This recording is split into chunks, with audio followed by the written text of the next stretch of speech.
Bom dia, boa tarde, boa noite para todos que estão aqui conosco de qualquer lugar do mundo.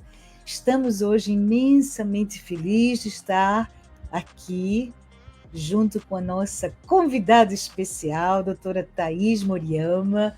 Doutora Thaís estará esclarecendo para nós, para todos vocês, sobre transtorno do espectro autismo.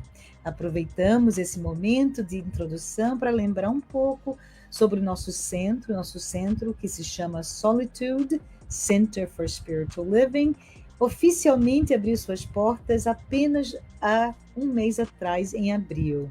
E estamos aqui nesse trabalho bonito, voltado para a nossa própria educação sobre conceitos de solitude, com embasamento na vasta literatura espírita e com um direcionamento da nossa querida mentora espiritual, Joana de Ângeles.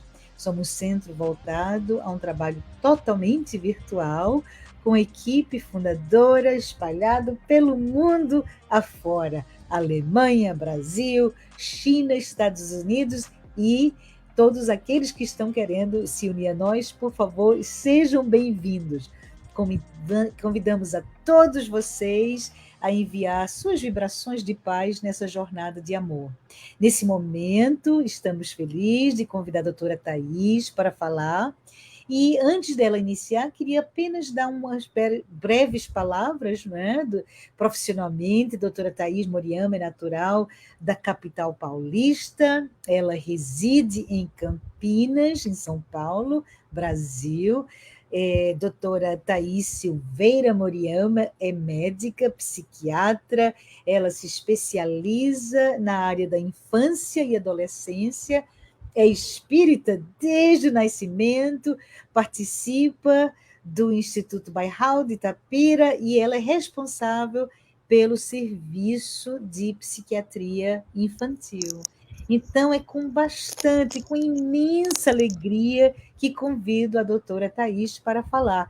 Teremos, não é, doutora Thaís, mais ou menos uns 55 minutos e aguardo ansiosamente para sorver essas palavras de muita sapiência e elucidação. Muito obrigada. Oi, Márcia. Bom dia para todo mundo, boa noite, boa tarde. Que gostoso que é estar, né, com pessoas que compartilham os mesmos ideais que a gente, em lugares diferentes do mundo, e sentir essa conexão amorosa, essa energia que nos conecta. Pensar que, apesar de a gente estar em lugares diferentes e em horas diferentes, estamos realmente reunidos. Isso faz a gente acreditar cada dia mais na presença espiritual na nossa vida, na presença de Deus, nessa força que está conosco em todos os lugares, em todos os momentos.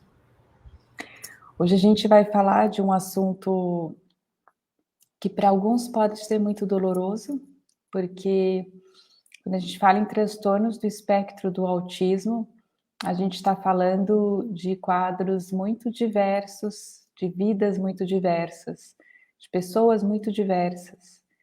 Então, a gente está falando sobre algumas características que são comuns a todo mundo que está no chamado espectro, mas por ser um espectro, né, por ser uma forma clínica de apresentação muito variável, a gente vai ter desde pessoas que têm sintomas que são pouco causadores de sofrimento ou disfunção no dia a dia, até pessoas que têm sintomas que levam a um nível de sofrimento maior, desafios maiores para enfrentar a vida cotidiana. Então, é muito comum que exista um equívoco, né? Popularmente, quando as pessoas escutam autismo, o que vem na cabeça não é exatamente o que para nós, né, profissionais dessa área, é o autismo. As pessoas costumam imediatamente pensar em crianças muito graves, não verbais, né, que não se comunicam, que têm comportamentos motores autolesivos, repetitivos, crianças que no imaginário das pessoas teriam necessariamente, por exemplo, uma deficiência intelectual ou algum problema cognitivo associado. Mas o espectro do autismo é muito amplo e vai muito além disso. O espectro do autismo é, na verdade, a característica do cérebro que não prioriza a informação social frente às outras informações. É equivocado dizer que o autista não gosta de estar com pessoas. Não é todo autista que não gosta de estar com pessoas. Mas, de forma geral, quem está no espectro pode, por exemplo, se entreter com a informação lógica ou com algum tipo de informação em detrimento de estar dando ou priorizando a atenção para informações que sejam de origem social. Eu vou explicar isso de uma forma mais prática, porque dito assim fica muito abstrato, fica muito distante, né? Mas basicamente, nós, né, humanos, somos uma espécie social. A maioria dos mamíferos são sociais, isso é, a sobrevivência dos mamíferos depende do pertencimento a grupos, de estar perto de outros semelhantes. Nós não temos a competência de enfrentar o ambiente sozinhos, né? Um macaquinho, uma zebra, nenhum de nós é capaz de sobreviver na natureza sem ter o suporte de um grupo. E a gente chama essas espécies de espécies sociais. Existem espécies sociais que não sejam entre os mamíferos, né? As formigas, as abelhas. Mas voltando para nós, a gente vai ver que ao longo da evolução das espécies, elas vão se tornando progressivamente mais sociais.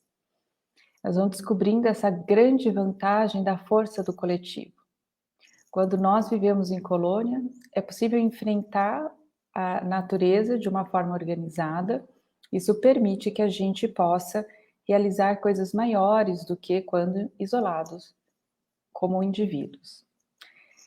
E dentro de uma organização social, cada indivíduo tende a uma especialização de tarefa, não são todos que fazem tudo. Isso favorece muito o fato de que cada um de nós é muito bom em algo que os outros não costumam desempenhar com essa facilidade. Por mais que a gente não perceba, cada um de nós tem sua especialidade, sua expertise na vida cotidiana. Dentro de uma família, os trabalhos são divididos, né? Ou isso é feito através de um acordo, ou isso é feito de forma tácita, né? Mas sempre existem acordos que regem as relações. E a gente, com isso, consegue precisar fazer coisas de uma forma mais repetitiva, mais especializada, e ter o suporte de tudo aquilo que a gente não é capaz de produzir, de fazer na nossa vida. Então, nenhum de nós, provavelmente que está nesse grupo, eu imagino, teceu o tecido das roupas que usa hoje, costurou essa roupa, tingiu. Nenhum de nós, né, teve que desenvolver a parte técnica por detrás do computador, que programá-lo. Nenhum de nós, né, provavelmente plantou e colheu o café da manhã que comeu hoje. Então, nós temos o benefício, o privilégio de ter na nossa vida muitas coisas que são construções do coletivo.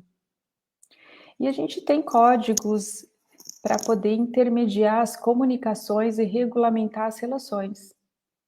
Esses códigos são, entre outras coisas, a linguagem. Mas existem outras formas de comunicação que permitem, né, que nós estejamos todos organizados de uma forma social. Para que tudo isso aconteça, o que a natureza fez conosco, e nós dentro do Espiritismo acreditamos que mais do que a natureza, né, que isso é a nossa evolução em direção a Deus, que essa tendência nossa ao social, ao outro, é uma evolução em direção à perfeição, que é necessário saber coexistir em coletivo, amar, para poder estar evoluindo. Mas o fato é que para que isso fosse possível, nosso cérebro se tornou um especialista em manter relações.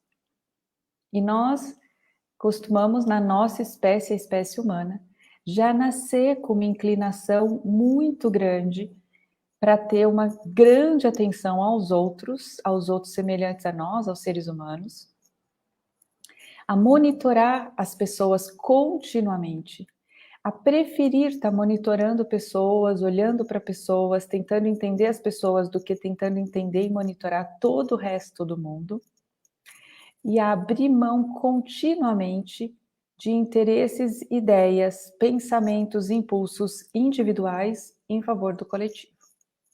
Isso pode parecer chocante para quem vive no raciocínio ou na ideologia de que o ser humano tem uma natureza individualista, uma natureza egoísta. Mas não é verdade. A gente faz experimentos, se você pegar crianças muito pequenas, a gente já percebe que o bebê de colo tende a passar a maior parte do tempo fixado olhando para os rostos das pessoas que estão perto dele, muito mais do que para o ambiente de forma geral.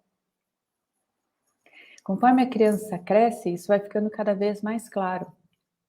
As crianças pré-escolares, normalmente, elas têm um instinto que a gente chama de servilismo e credulidade.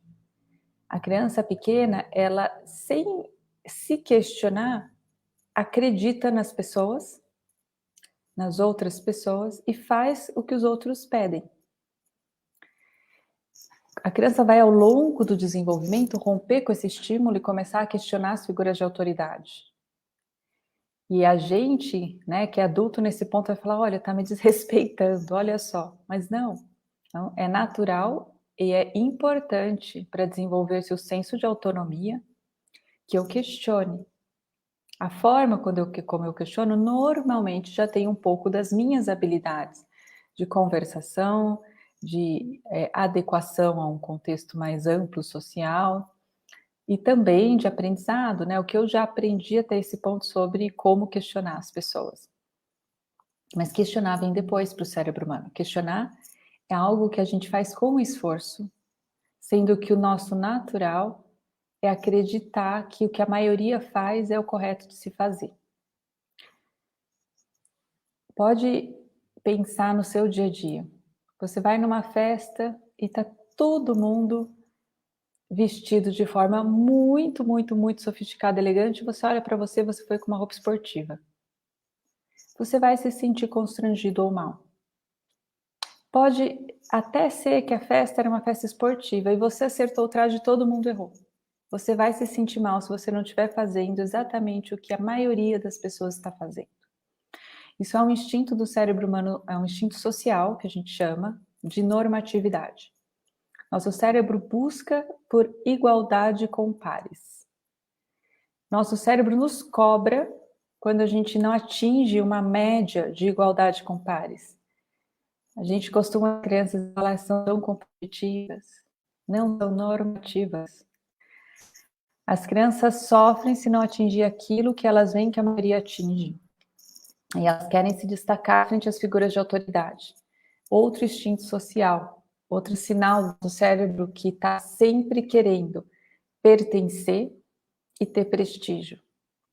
Nossa mente, ela tem esse funcionamento natural de tentar engajamentos a grupos, e uma vez que a gente consegue, de estar sempre medindo o quanto de prestígio, apreciação, seja por pares ou por figuras de autoridade, eu tenho dentro desse grupo. Nossa mente é hierárquica, nossa mente primitiva, não que ela não possa mudar ou evoluir, mas nossa mente primitiva, nosso instinto social é hierárquico. Ele ranqueia as pessoas de um grupo, tentando definir para diferentes quesitos qual que é a ordem de dominância. E a gente tende a identificar líderes e a seguir líderes. Crianças de 3 anos de idade, quando são colocadas para interagir em grupo, elas vão medir, isso é intuitivo, óbvio, isso se processa no cérebro inconsciente, mas a gente tem formas de medir isso, né, de verificar.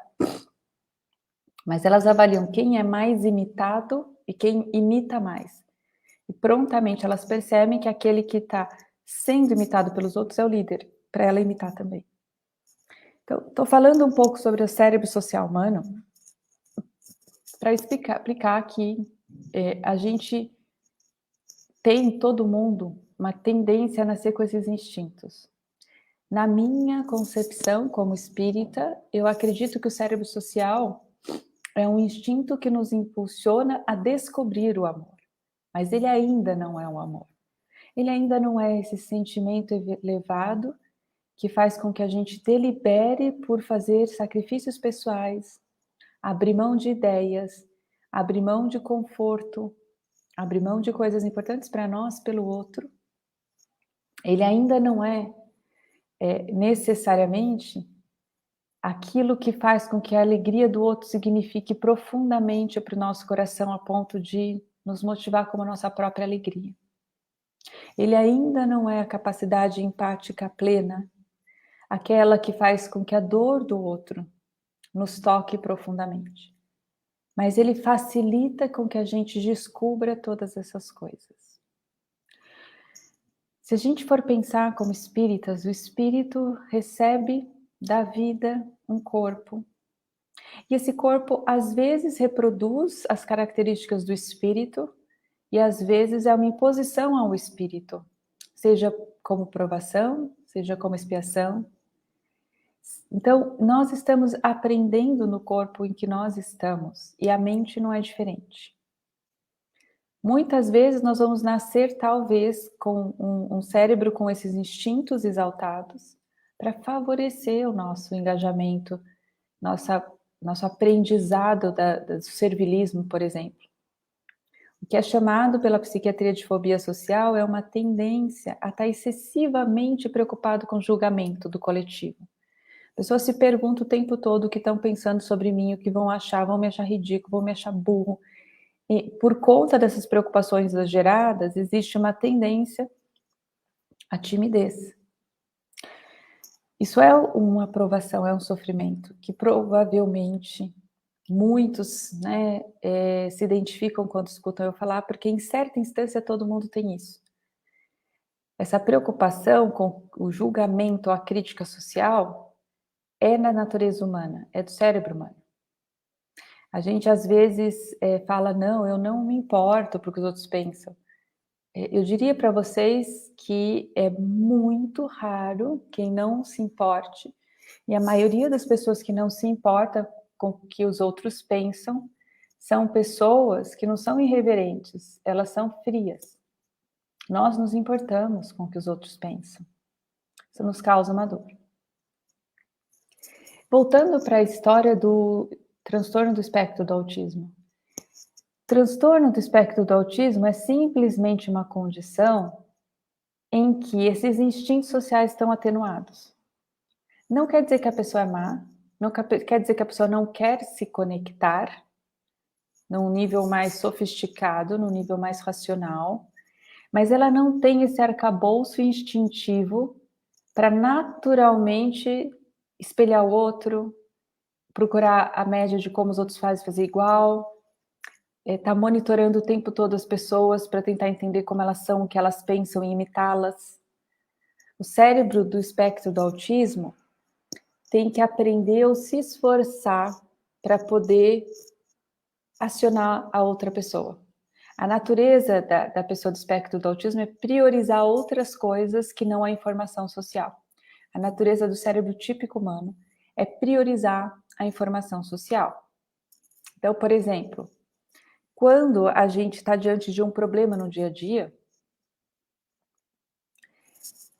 estou vendo que o Olímpia mandou a pergunta o que é o espectro, né? O espectro é um termo não específico do autismo, né? Mas é um termo, uma palavra que a gente usa, por exemplo, para coisas que têm diferentes graduações com algo em comum. O espectro da luz, né? O que é isso? A gente tem o comprimento de onda da luz variando e se manifestando de formas diferentes, visualmente, mas é o mesmo fenômeno, né? Por detrás de todas as luzes. Então, o espectro é quando nós temos variações dentro de uma possibilidade de apresentação. Então, o espectro do autismo quer dizer isso que eu falei no começo, né? Que o autismo pode ter muitas apresentações diferentes, desde muito sutis até muito severas, desde formas verbais até... E de quando a gente fala verbal, o autista verbal ele tem a tendência de ser hiperverbal, né? O autista não verbal, que é incapaz de comunicar uma palavra. O hiperverbal, ele é bom em línguas, ele normalmente aprende com facilidade várias línguas, aprende códigos de programação com facilidade, ele normalmente é hiperléxico, aquela criança que aprendeu a ler sozinha com 3 anos, né? Então, vê como é um espectro, porque a gente tem apresentações muito diferentes. O que todas têm em comum? Isso que eu estou tentando explicar, que é não priorizar a informação social frente às outras informações. Então, voltando para o que eu estava dizendo que o mais comum é que quando a gente tem um problema, o cérebro humano típico vai automaticamente perguntar, ao invés de perguntar qual é a solução deste problema, a gente nem percebe, mas ele se pergunta qual é a solução que as pessoas normalmente dão para esse problema. Então, estou com frio, eu vou pensar que casaco as pessoas usam no frio, eu não penso como eu me aqueço. A pessoa do espectro do autismo, ela tem uma tendência a priorizar normalmente as informações e não esse raciocínio do como os outros fazem, o que os outros esperam.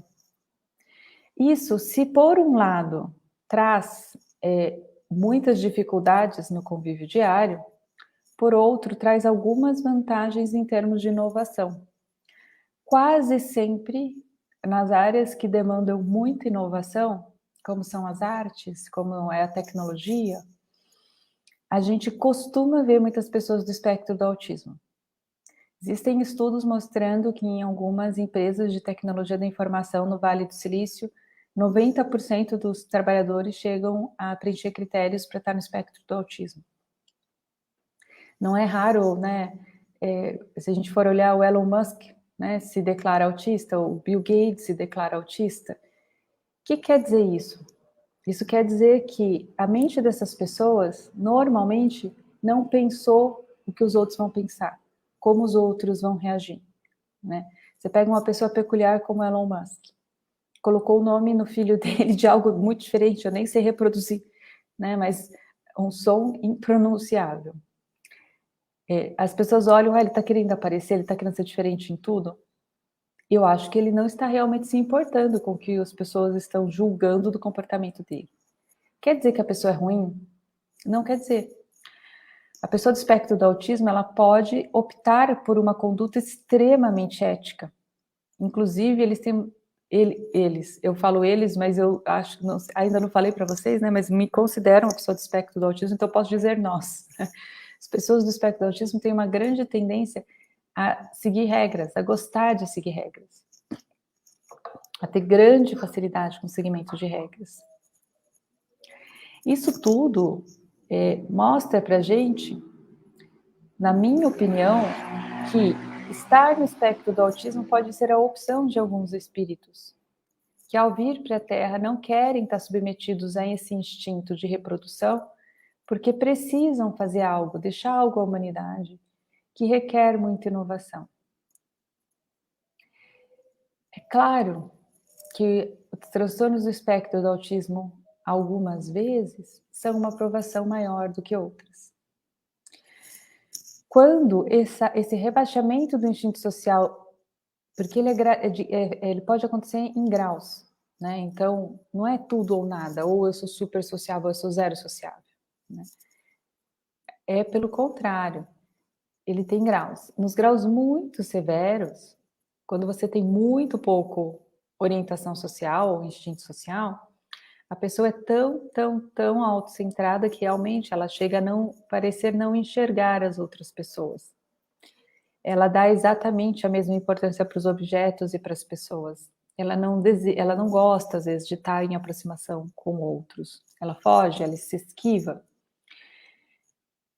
Isso é muito raro, mas acontece. E essas formas mais severas normalmente vão, inclusive, estar associadas a um comportamento não verbal. A pessoa não é capaz de entender o que os outros dizem, não é capaz de desenvolver comunicação. Quando acontece em formas mais graves, a gente vai ver uma tendência secundária a pessoa ficar, de forma geral, com atraso do desenvolvimento. Porque uma pessoa isolada, que não se dá o contato com o outro, ela acaba não recebendo do outro as orientações que precisaria para ela se desenvolver. Ela não aprende com o outro através do outro. Ela não recebe estimulação. Então, nas formas mais graves, a gente começa a ver que, além da questão social, surgem questões secundárias. A pessoa que está mais orientada a si, ela também tem um risco de desenvolver uma dificuldade de regular afetos ou emoções, de autodeterminar seus comportamentos. Por quê? Porque no dia a dia, quando você tem uma tendência a ser mais sociável, você acaba tendo muitas vezes por dia ou o tempo todo que abrir mão de pequenas coisas do seu conforto pessoal ou do seu interesse pessoal para conseguir pertencimento ou prestígio. Por exemplo, vou falar uma coisa simples, né? A gente mantém boa postura. Em grande parte é por uma preocupação inconsciente com o que o outro está vendo. Você, por exemplo, veste roupas provavelmente que são menos confortáveis do que o seu pijama, né? No dia a dia. Por quê? Porque nós temos uma preocupação com o que o outro está vendo. Eu não estou priorizando o meu conforto o tempo todo. Então, no nosso falar, na nossa forma de se posicionar, na nossa forma de se vestir, o tempo todo na vida de uma pessoa, existe a necessidade de regular interesses e afetos íntimos, pessoais, em prol do pertencimento ou do bem-estar coletivo. Quem está no espectro do autismo, por ter menos preocupações sociais, faz muito menos isso. Consequentemente, pode desenvolver uma certa dificuldade de se autorregular. Mesmo quando eu quero, é difícil conter os meus sentimentos e determinar o meu comportamento. É mais comum no espectro do autismo que a gente chama de episódios de desregulação emocional. Todo mundo deve ter ouvido falar, né? É muito típico também a gente ouvir essas histórias de grandes geninhos, que possivelmente sejam pessoas do espectro do autismo, né? Que além de ser pessoas com uma certa tendência a gostar de solidão, a gostar muito mais de busca por informação do que de conversas, que são pessoas que inovam muito, com muita facilidade, que se vestem de uma forma peculiar ou diferente e tal, que essas pessoas também explodem quando estão frustradas. Isso a gente pode ver com frequência no espectro do autismo e tem a ver com o que eu estou chamando de desregulação emocional, essa dificuldade de controlar os sentimentos. Da mesma forma, existe uma certa dificuldade de controlar a atividade motor espontânea. Então, as pessoas do espectro do autismo podem apresentar o que é chamado de estereotipias. O que são estereotipias? Estereotipias é um fenômeno normal que todo mundo pode ter, que é o hábito de expressar alguns afetos intensos por sentimentos repetitivos.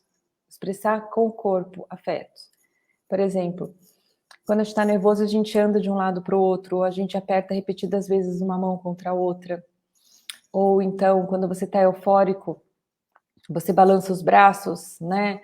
E comemora. Então, isso são movimentos estereotipados.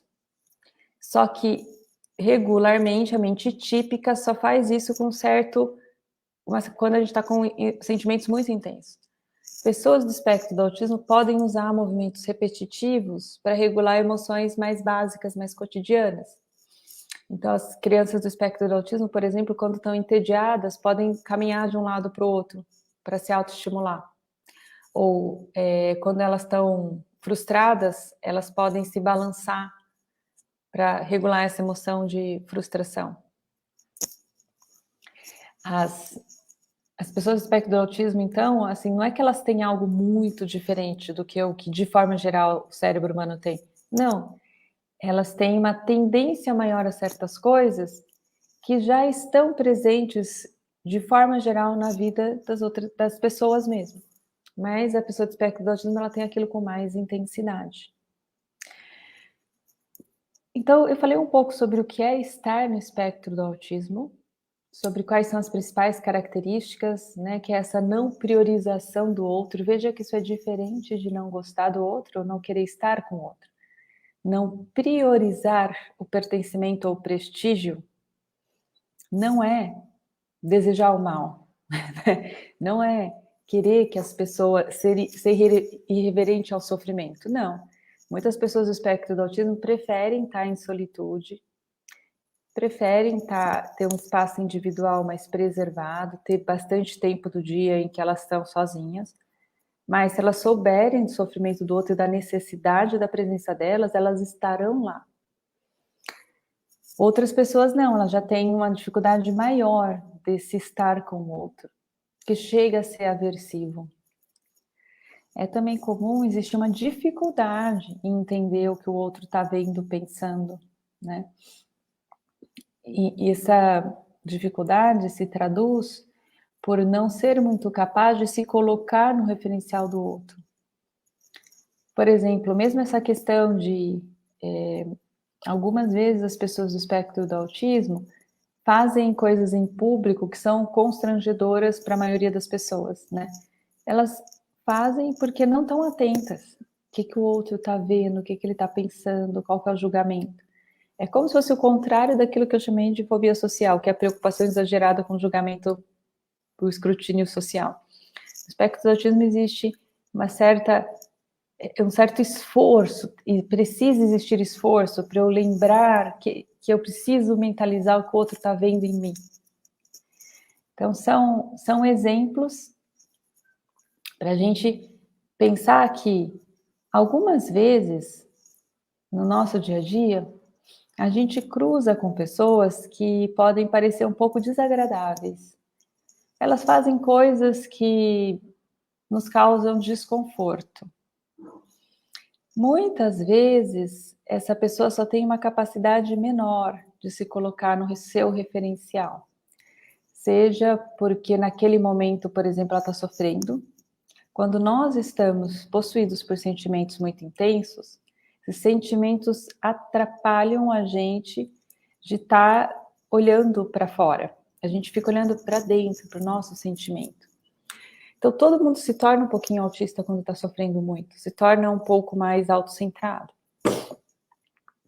Outras vezes, a gente fica autocentrado ou tem essa dificuldade de se conectar com o outro por realmente ter uma capacidade diminuída. Por realmente nosso cérebro social não ser tão desenvolvido.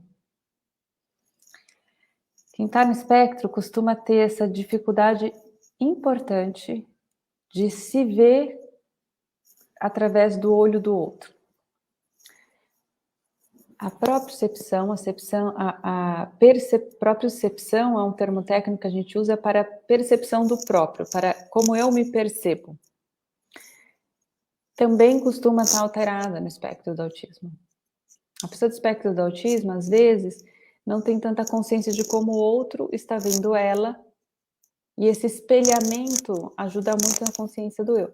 Não é raro que a gente faça testes, então, com pessoas do espectro do autismo, em que você pede para elas imitarem um gesto motor e elas fazem uma coisa totalmente diferente, porque elas não têm noção do que elas estão fazendo. E você precisa pôr um espelho para elas olharem e entenderem se elas levantaram a mão assim ou assim. Essa dificuldade, né, em se projetar, em se ver de fora, é uma dificuldade inerente ao espectro. Tudo isso pode gerar, sim, algumas dificuldades no convívio, especialmente se nós, que estivermos convivendo com uma pessoa do espectro, não tivermos a consciência de como ela interage com o mundo. Mas é possível atingir essa consciência. É possível, tanto para a pessoa do espectro do autismo melhorar suas habilidades na esfera social através de treinamento, quanto é possível para quem interage com a pessoa do espectro do autismo aprender a forma de comunicação que é mais eficiente com essas pessoas e poder orientar elas, né, com relação a como interagir para gerar um conforto maior na relação. Essas questões, né, sobre intervenções, ou o que funciona, o que não funciona, elas são hoje bem estabelecidas na literatura, que a gente tem vários estudos mostrando que as crianças do espectro do autismo, quando são mais graves, quanto mais grave for, mais tempo ela vai precisar de intervenção intensiva. Quando eu falo em intervenção intensiva, assim, crianças muito graves, que estão com uma tendência grande a, por exemplo, estar dirigidas para si mesmo e não seguir a rotina do grupo escolar, aquela criança que a professora dá um comando, ela continua fazendo o que ela quer, uma criança, vamos pensar uma criança de 3 anos. Ela está um pouquinho atrasada na fala, e nem sempre que ela está com o grupo, ela vai fazer o que as outras crianças estão fazendo. Vocês já repararam que com 3 anos, normalmente, você põe as crianças numa sala e você dá um comando e a maioria faz? Né? Isso é fruto do cérebro social. Mas imagina, isso é meio doido, né? Que todas as crianças abrem mão do seu interesse pessoal para fazer o que a professora mandou. Mas a professora, com essa idade 3 para 4, já começa a ser capaz de pôr as crianças numa rodinha, não é? Contar uma história, falar para todo mundo dançar uma música com uma coreografia. Claro que tem que ser alguma coisa minimamente atraente para o interesse infantil, mas as crianças tendem a ir para o coletivo. A criança do espectro do autismo, nessa fase, começa a não querer aderir às rotinas todas. Às vezes vai, às vezes não vai, ou pode não ir nenhuma. Então, vamos pensar essa criança, né? Ela nem sempre responde quando você chama ela pelo nome. Às vezes responde, às vezes não, né? Nem sempre ela atende a comandos. Normalmente, uma criança tende a atender a maioria dos comandos de um adulto, né? Que também, como eu estava dizendo, é fruto do nosso incrível cérebro social, que faz com que a criança seja praticamente uma escrava dos adultos, né? Elas obedecem sem questionar. Então, a criança do espectro do autismo, ela questiona, ela é opositora, ela diz não, ou simplesmente ela te ignora muitas vezes. Para ser do espectro, não precisa ignorar 100% das vezes, né? Às vezes é comum, eu avalio muito crianças no consultório, os pais me trazem uma criança, eu vou chamar na sala de espera. Ali na sala de espera eu já consigo ver que é uma criança do espectro do autismo, porque eu preciso chamar 2, 3 vezes para ela olhar, eu apareço, ela não se mostra nem constrangida, nem assustada.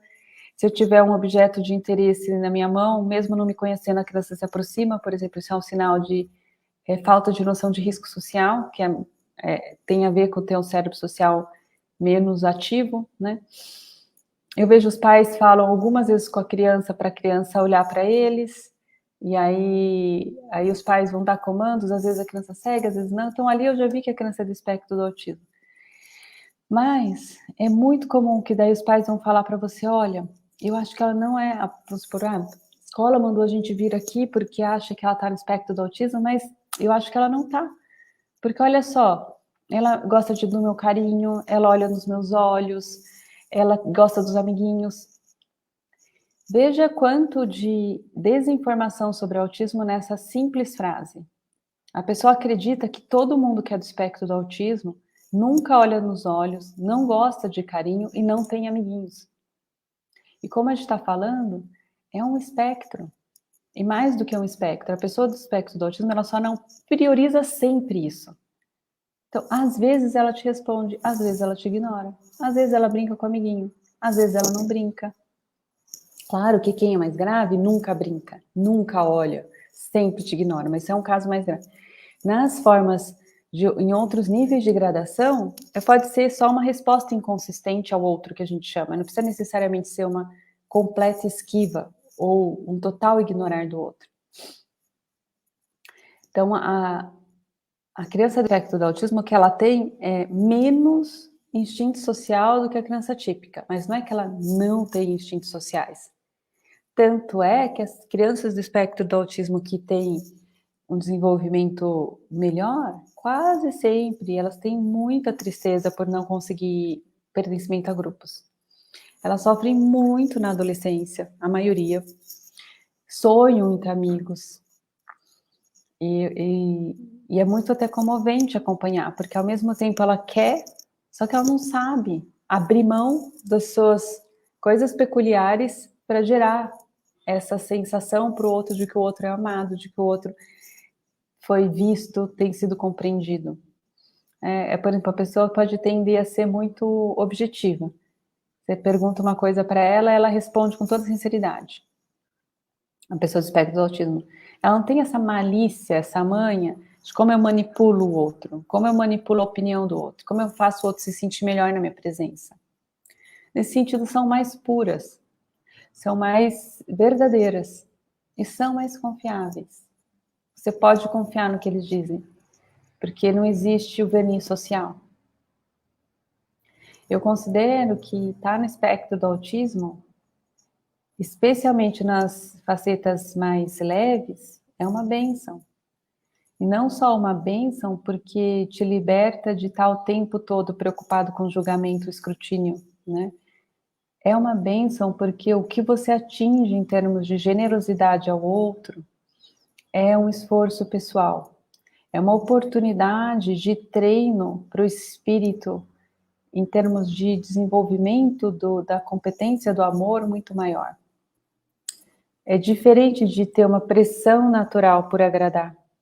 Quando você agrada, aquilo é genuíno do seu coração. Aquilo foi construído com um esforço consciente, com a sua capacidade espiritual de olhar para o outro. Não com um instinto primitivo, que quer a natureza nasça embutido no nosso cérebro para se manifestar e garantir uma certa ordem, uma certa paz nos grupamentos. Então, eu queria finalizar minha fala e abrir para a gente poder conversar, né? Que eu acho que é o intuito aqui nosso, é não só ouvir, mas que nós possamos conversar.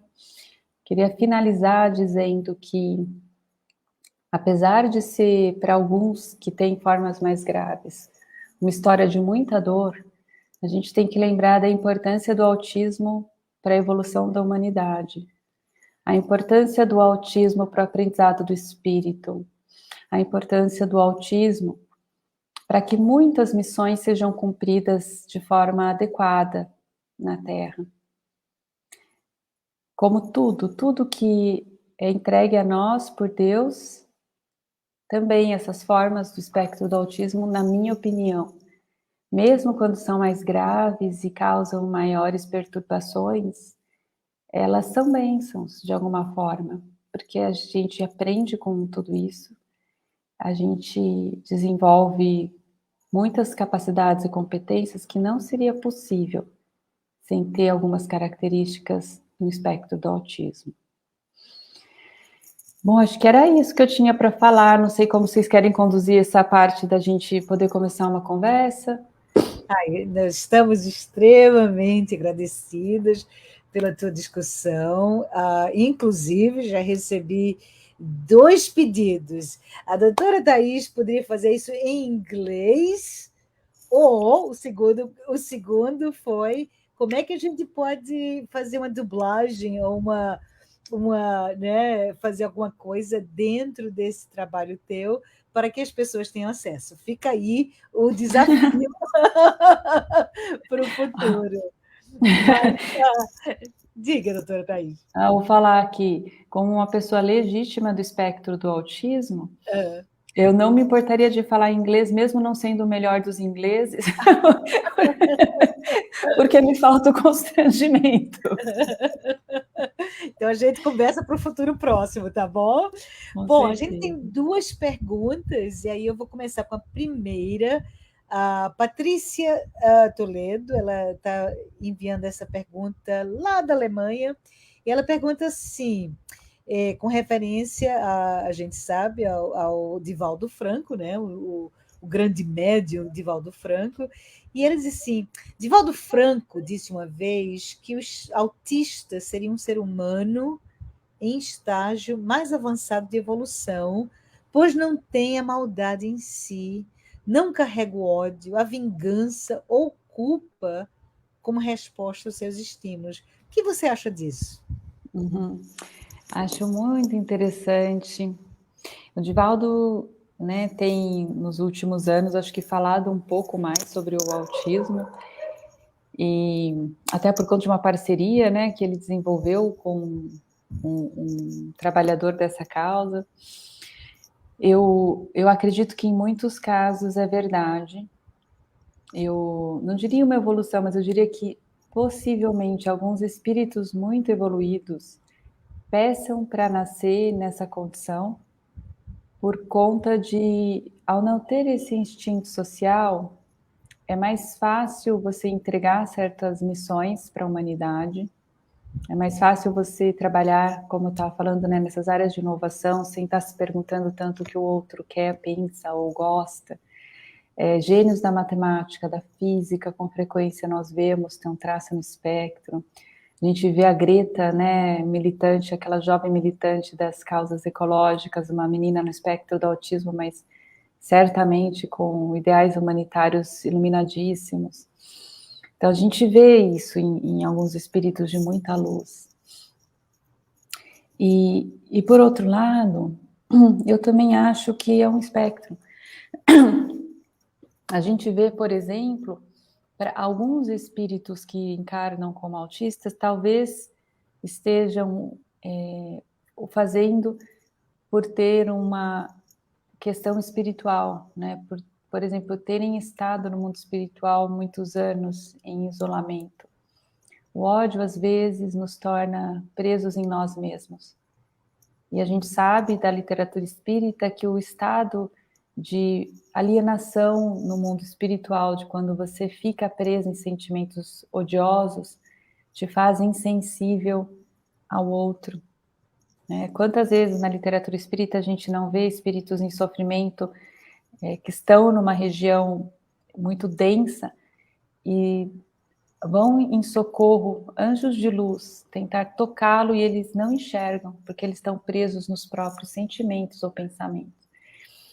Então, algumas vezes, na minha percepção, alguns casos de autismo mais graves são reencarnações de pessoas que estavam nessa condição.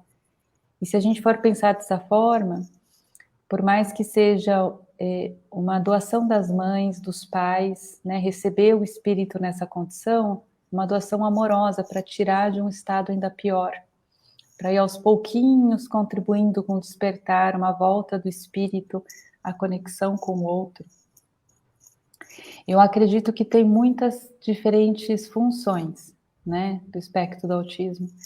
A gente viu já nos livros do Chico Xavier, existe algumas descrições de pessoas que se matam com, por exemplo, tiros na cabeça, ao fazerem lesionam centros perispirituais importantes, né? E ao renascer, por estar ainda presos a sentimentos de culpa dessa vivência, trazem para a vida algumas deformidades do perispírito que se manifestam como deficiências mentais. Então, acho que é um grupo muito heterogêneo, mas eu entendo essa fala do Divaldo como uma descrição de uma grande maioria, eu diria, das pessoas do espectro do autismo, que vem sem ter a possibilidade da malícia. Isso, é interessante, né? Porque dentro do Espiritismo nós aprendemos que não existe absolutos, mas que é importante a gente considerar isso, né, doutora Thais? Que dentro dessa condição no cérebro há mais ausência de malícia do que dos outros, talvez. Bom, preparada para outra pergunta? Vamos lá. Essa veio lá da China. A terapia ABA, né, Applied Behavior Analysis, ou seja, análise do comportamento aplicada em português, é uma das terapias disponíveis e eficazes para o tratamento do TEA. Segundo a literatura, hoje no Brasil, ela é acessível através do SUS? Pergunta, se sim, como que as famílias podem proceder para conseguir ou garantir essa assistência de qualidade para os seus filhos? Isso é tão triste, né? Porque o ABA, com certeza, principalmente para autista não verbal ou quem tem atraso verbal, mas de forma geral para crianças autistas menores de 6 anos, é claramente uma terapia muito mais eficaz, mas custa muito caro, porque é baseado na instrução 1 a 1 intensiva. Ou seja, né, fica um psicólogo com a criança todos os dias, no mínimo 1 hora por dia, e a gente tem crianças que chegam a precisar de 8 horas por dia, né, de 40 horas semanais. Então, pensa o custo disso, né? Você ter 80 horas de psicólogo por semana para pagar. Aqui no Brasil, um psicólogo particular vai custar no mínimo R$ 250 a hora. Como que uma família pobre vai pagar isso? Mesmo uma família rica. Então, de forma geral, quando a pessoa tem um convênio de saúde, o convênio tem sido obrigado, ainda que seja judicialmente, a cobrir esse custo. Agora, no SUS, eu nunca, na minha vida, vi uma pessoa receber um ABA adequado. Quando existe algo na linha do ABA, é assim, uma vez por semana vai numa clínica e passa 1 hora com uma psicóloga. Então isso é muito triste. Existem algumas tentativas, não do Brasil, no Brasil até tem também, mas mais de outros países até, em instituir programas governamentais em países mais pobres, que não é o caso do Brasil. A gente tem que lembrar, o Brasil não é um país pobre, é um país onde existe pobreza. Mas em países que realmente não teriam recursos para dar aba, o que eles tentam fazer é treinar os pais sobre a técnica aba para que os pais possam aplicar alguns programas de aba com os filhos. Se não existir outra possibilidade, isso é melhor que nada. Claro que está muito longe do ideal, mas é melhor que nada. No Brasil, sequer o nosso SUS tem esse treinamento para pais. Então, essa é uma das causas que eu acredito que a gente tem que militar, né?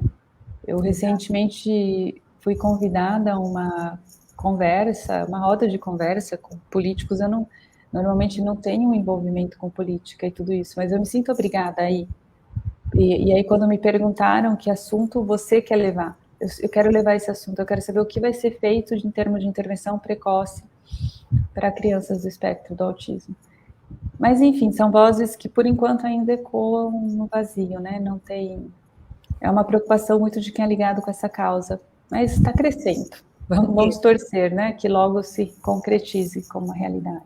Bom, você acabou de me lembrar do discurso inicial da Greta, né, Thunberg, quando ela falou: eu não falo, eu tenho um problema, mas a falta de atenção, no caso dela, sobre a mudança climática global, está me forçando a fazer o que ela fez, não é? Então é interessante isso, doutora Thais, que você está falando, né? Esse pedido de ação para todos nós, para, no meu caso, aprender sobre o transtorno do espectro autismo, né? E para todos nós poder verbalizar essa necessidade. E aí só temos 2 minutos, eu queria pedir para a doutora Thais fazer a oração, mas antes de ir, talvez dar sim um conselho para todos nós que está no dia a dia. Como é que a gente, em vez de julgar aquela pessoa que não está conformando com as questões, as normas sociais, da gente poder saber, olha, essa pessoa não está me priorizando, o seu cérebro não está me priorizando. E como é que a gente faz talvez, esse acolhimento, esse respeito, essa dádiva do nosso amor para aquele indivíduo? Nosso cérebro social, ele é uma pegadinha, né? Porque ele interpreta em termos de julgamento tudo. Então, se alguém olha para a gente diferente, tá me esnobando. Se não olha, tá me esnobando. Então, esses são os nossos instintos sociais nos obrigando à evolução. Assim como ter os instintos sociais reduzidos é uma oportunidade do aprendizado pela intenção deliberada do amor, que acaba sendo a única possibilidade, tê-los também nos obriga a esse exercício do amor, porque a gente tem que se desfazer dessas impressões. Tem muitos momentos em que é tão fácil para o cérebro social saber como agradar. Mas para que agradar? Eu estou agradando por amor? É tão fácil para o cérebro social saber como causar inveja. Eu sei o que o outro quer, o que o outro admira em mim. Eu vou mostrar isso que ele admira. Mas será que ao exibir algo que eu tenho, que é precioso para o outro, eu não estou causando sofrimento? Então, acima de tudo, eu diria, é o amor. O amor é o caminho para os autistas e não autistas se entenderem. E é o único caminho para a nossa evolução verdadeira. Enquanto o nosso ato pró-social acontece por conta do verniz social, desses pedidos do instinto, ainda não é uma evolução do espírito. A evolução espiritual em direção ao pró-social é quando a escolha pelo bem-estar do outro é uma escolha não instintiva, mas consciente e deliberada. E essa consciência requer que a gente possa olhar para o outro com paz, amor e racionalidade.